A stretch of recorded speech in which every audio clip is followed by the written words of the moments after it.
আর এই মুহূর্তে সবথেকে বড় খবরের দিকে নজর রাখতে হচ্ছে। অভিষেক বন্দ্যোপাধ্যায়ের বিরুদ্ধে এফআইআর দায়ের। এই মুহূর্তের বড় খবর, অভিষেক বন্দ্যোপাধ্যায়ের বিরুদ্ধে এফআইআর দায়ের। বিধাননগর সাইবার ক্রাইম থানায় এফআইআর রুজু রাজ্য পুলিশের তরফে। যে কটা ধারা হয়েছে, ধারা দেওয়া হয়েছে, তার মধ্যে বেশ কয়েকটা জামিন অযোগ্য। দর্শক বন্ধুরা, ভারতীয় ন্যায় সংহিতার 192, 351, 353 1 সি, 123, 125 এই 5টি ধারায় অভিষেক বন্দ্যোপাধ্যায়ের বিরুদ্ধে বাগুইহাটির রাজীব সরকার নামে এক ব্যক্তির করা অভিযোগের ভিত্তিতে পশ্চিমবঙ্গ পুলিশ এফআইআর দায়ের করেছে। হ্যাঁ, যার মধ্যে ওই 351/2 আর 351(2) জামিন অযোগ্য ধারা যুক্ত রয়েছে। তাহলে কি অভিষেক বন্দ্যোপাধ্যায় গ্রেপ্তার হচ্ছে, অভিষেক বন্দ্যোপাধ্যায় অ্যারেস্ট হচ্ছে? না, সে তো সময় বলতে পারবে। কিন্তু অপরাধ কি, কোন অপরাধের ভিত্তিতে পশ্চিমবঙ্গ পুলিশ অভিষেক বন্দ্যোপাধ্যায়ের বিরুদ্ধে জামিন অযোগ্য ধারায় এফআইআর দায়ের করেছে? হ্যাঁ, অভিযোগ হচ্ছে অভিষেক বন্দ্যোপাধ্যায় নাকি নির্বাচনী প্রচার চলাকালীন হুমকি হুঁশিয়ারি দিয়েছিলেন। কি হুমকি হুঁশিয়ারি?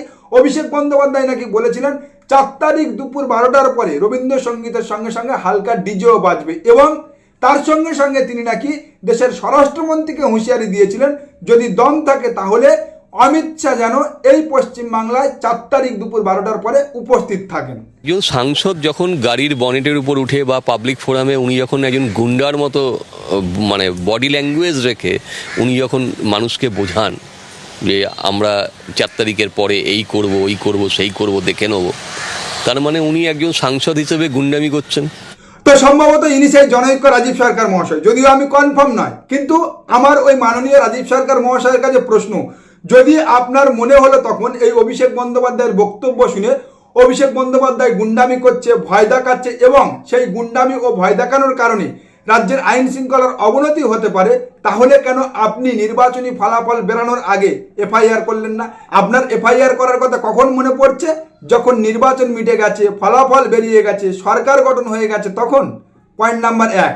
পয়েন্ট নাম্বার 2, আপনি অভিষেক বন্দ্যোপাধ্যায়ের এই ভাষণের মধ্যে গুন্ডামি দেখা পেয়েছেন, অভিষেক বন্দ্যোপাধ্যায়ের এই ভাষণের মধ্যে প্ররোচনা খুঁজে পেয়েছেন, কিন্তু একই সময়ে বা তার আগে অমিত শাহ যে ভাষণটা দিয়েছিল, অমিত শাহ যে ডায়লগটা দিয়েছিল যে 4 তারিখের পরে এই পশ্চিমবাংলায় তৃণমূল কংগ্রেসের নেতাদের উল্টো ঝুলিয়ে পেটানো হবে, তার মধ্যে আপনি গুন্ডামি খুঁজে পাননি, তার মধ্যে আপনি হুঁশিয়ারি দেখতে পাননি। বা শুভেন্দু অধিকারী, আমি একেবারে স্পেসিফিক ডেট ধরে বলছি, 23/11/2025 4 মের পরে তৃণমূল কংগ্রেস ও পুলিশের থেকে দণ্ড সুদে হিসাব বুঝে নেওয়ার যে ভাষণ দিয়েছিল প্রকাশ্য জনসভায়, তার মধ্যে আপনি হুঁশিয়ারি খুঁজে পাননি। বা শুভেন্দু অধিকারী 4 মের পরে পুলিশ প্রশাসনকে ভারতীয় জনতা পার্টির নেতার পায়ে ধরিয়ে ক্ষমা চাওয়ানোর যে নিদান ঘোষণা করেছিল, তার মধ্যে আপনি কোনো গুন্ডামি দেখতে পাননি। মঙ্গলবারই প্রকাশ্য মঞ্চে পুলিশকে হুমকি দিয়েছিল শুভেন্দু অধিকারী, এবং পুলিশকে দিয়ে দুর্নীতির অভিযোগে ধৃতের পা ধরানোর নিদান দেন বিরোধী দলনেতা। শুনে রাখুন পুলিশ বাবা, যে হাত দিয়ে স্বপন দাসের কানে আপনি মেরেছেন, ওই আপনাদের এই দুটো হাত দিয়ে আমি শুভেন্দু অধিকারী স্বপন দাসের পা যদি না ধরাতে পারি, আমার নাম শুভেন্দু অধিকারী নয়।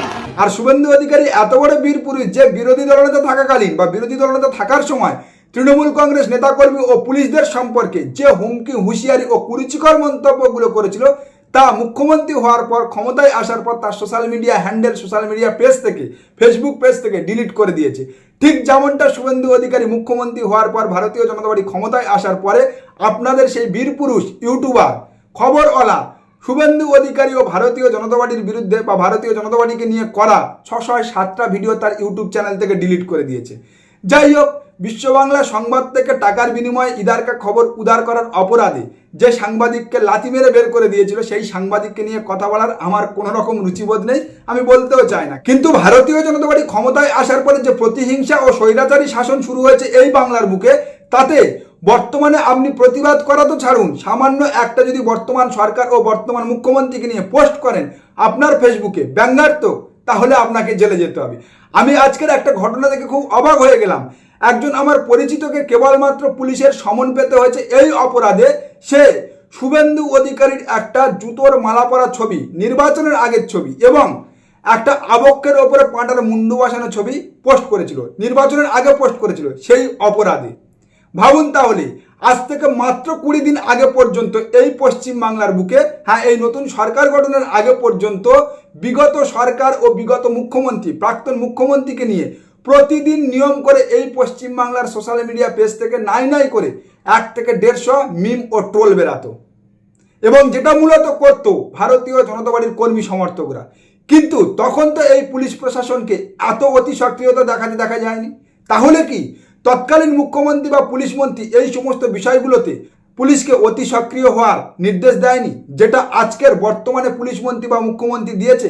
আর যে কারণে মাত্র একটা জুতোর মালা দেওয়া ছবি পোস্ট করাতে বর্তমান মুখ্যমন্ত্রী, কিন্তু তৎকালীন বিরোধী দলনেতার একটা জুতোর মালা পরা ছবি পোস্ট করাতে পুলিশের সমন পেতে হচ্ছে। ভাবুন তাহলে আমরা কোন রাজ্যে বাস করছি?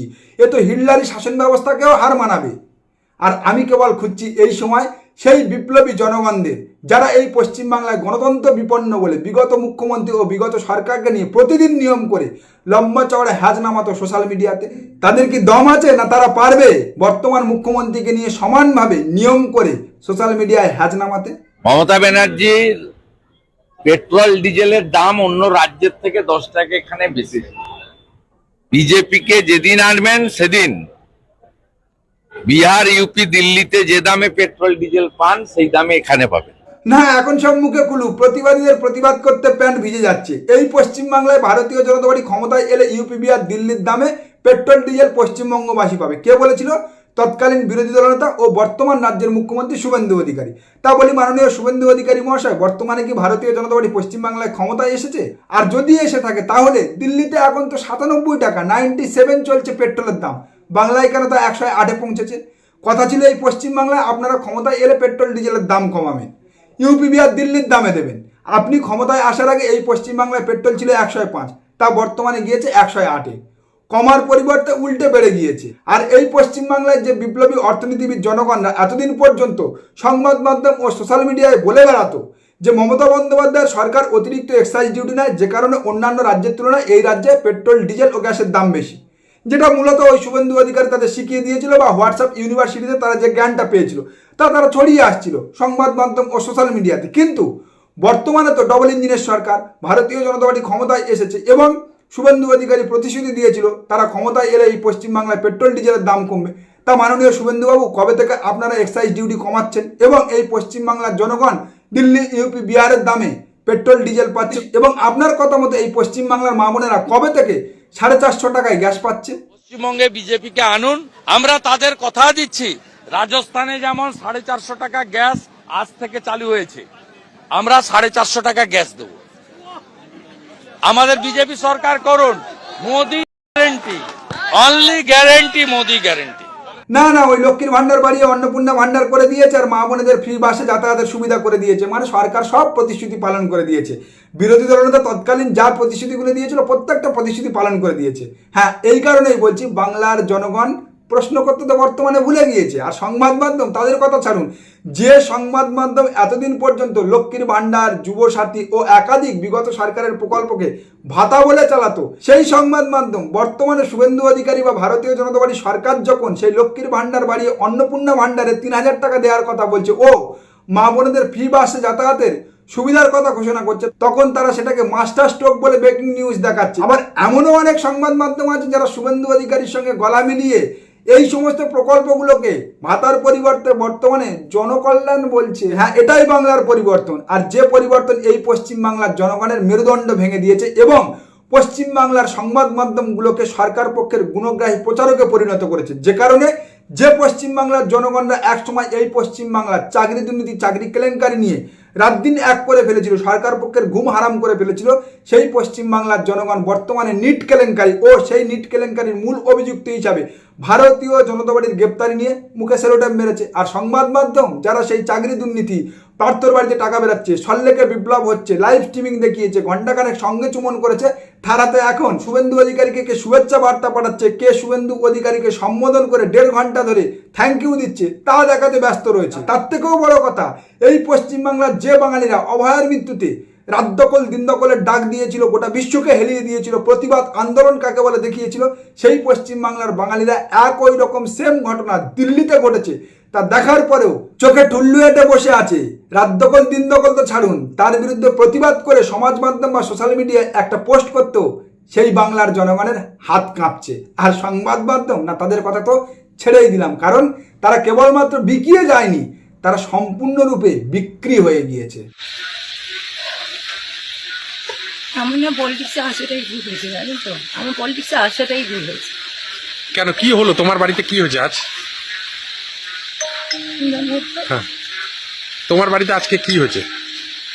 আগুন জ্বালিয়ে দিয়েছে কেউ একজন, আমি জানি না কে দিয়েছে, কে একজন, দুজন, তিনজন, আমি জানি না। কেউ একজন বড়দাদাকে বললো যে ওই মানে দাদাকে সুবল বলে, মানে আবার ওই বলছে যে আমাকে কেউ একজন বললো, মানে আমরা তো ওই বাড়িতেই থাকি, পুরনো বাড়িতে, মানে নতুন বাড়িতে, তো এই বাড়িতে আমার ছোটদা থাকে, পুরনো বাড়িতে ছোটদা থাকে। আর ছোটদা মানে জবে থেকে ছোটদাকে ধুমকি দেওয়া হয়েছে তোকে মার্ডার করা হবে, তো ছোটদা কাউন্টিং এর পর থেকে ও বেরোয় না, আমাদের বাড়িতেই থাকে। ছোটদা বড়দা দুজনকে ধুমকি দিচ্ছে, আর আমাকে তো বলছে যে তুই দাঁড়া, তুই শুধু অপেক্ষা কর, সময় অপেক্ষা কর, তোর মুখ চিপে গ্যাংরেপ করবো। ইনি স্বপ্নবর্মন না, এনার পরিচয় কেবলমাত্র তিনি তৃণমূল কংগ্রেসের রাজগঞ্জ বিধানসভার 2026 বিধানসভা নির্বাচনের প্রার্থী নয়, তিনি আমাদের সোনার মেয়ে। এই পশ্চিমবঙ্গকে অ্যাথলেটিক্সে সোনা এনে দিয়েছে। হ্যাঁ, তিনি পশ্চিমবাংলার মুখ বিশ্ব দরবারে উজ্জ্বল করেছে। আর গতকাল রাতে তার বাড়িটা পুড়িয়ে দিয়েছে, এবং তাকে গণধর্ষণের হুমকি হুঁশিয়ারি দিয়ে এসছে, কারণ তিনি তৃণমূল কংগ্রেসের টিকিটে প্রতিদ্বন্দ্বিতা করেছিল এবং হেরে গিয়েছে। ঠিক একই রকম ঘটনা আমাদের রাজ্যের বর্তমান মুখ্যমন্ত্রী, তিনি যে বিধানসভা থেকে নির্বাচিত হয়ে এসেছেন, সেই নন্দীগ্রামে অষ্টমী গিরি বলে একজন তৃণমূল কংগ্রেসের সোশ্যাল মিডিয়া কর্মী ও তৃণমূল কংগ্রেসের একজন অ্যাক্টিভ সদস্যর সঙ্গে হয়েছে। আপনারা দেখেছেন সমাজ মাধ্যমে কিভাবে ভারতীয় জনতা পার্টির কর্মীরা তাকে প্রকাশ্য হুমকি হুঁশিয়ারি দিয়েছে, অশ্লীল কথাবার্তা বলেছে এবং তার বাড়িঘর ভাঙচুর করেছে। কিন্তু তারপরেও নারী সুরক্ষার গ্যারান্টার নেওয়া ভারতীয় জনতা পার্টি ও ভারতীয় জনতা পার্টির বর্তমান মুখ্যমন্ত্রীর মুখ থেকে একটা টু শব্দ উচ্চারণ হয়নি। মানলাম তারা তৃণমূল কংগ্রেস করে, মানলাম তারা তৃণমূল কংগ্রেসের অ্যাক্টিভ সদস্য, কিন্তু তার থেকেও বড় পরিচয় তারা তো মা, বোন, নারী, কন্যা। এই পশ্চিমবাংলায় আমরা যাদেরকে শক্তি হিসাবে দেখি, তাহলে কি ভারতীয় জনতা পার্টির কাছে কেবলমাত্র তারাই নারী, তারাই কন্যা, তারাই মা, তারাই বোন, যারা ভারতীয় জনতা পার্টিকে সমর্থন করে? আর বাকিরা? প্রশ্ন থাকলো মাননীয় মুখ্যমন্ত্রী আপনার কাছে, আপনি কি ব্যবস্থা নিয়েছেন, আপনার সরকার কি ব্যবস্থা নিয়েছে, আপনি কটা প্রতিবাদ দেখিয়েছেন এই সমস্ত ঘটনা দেখার পরে? আর ধিক্কার জানায় ভারতীয় জনতা পার্টির নাটকের সভাপতি শ্রমিক ভট্টাচার্যকে, যে চিৎপুরের যাত্রা দলের সংলাপ আওড়ানোর মতো সংবাদ মাধ্যম ডেকে শান্তির বাণী ছড়াচ্ছে, আর তার দলের ক্যাডাররা এই পশ্চিমবাংলার মা বোনেদের বাড়িতে বাড়িতে গিয়ে ধর্ষণের হুমকি দিয়ে আসছে। হ্যাঁ, ভারতীয় জনতা পার্টি আমাদের এই পরিবর্তনটা দিয়েছে, যে পরিবর্তন এই পশ্চিমবাংলার এই কলকাতা শহর, যেখানে নারী সুরক্ষায় তিনবার প্রথম স্থান অধিকার করেছিল, তাকে বারবার আঙুল তুলে প্রশ্ন করছে।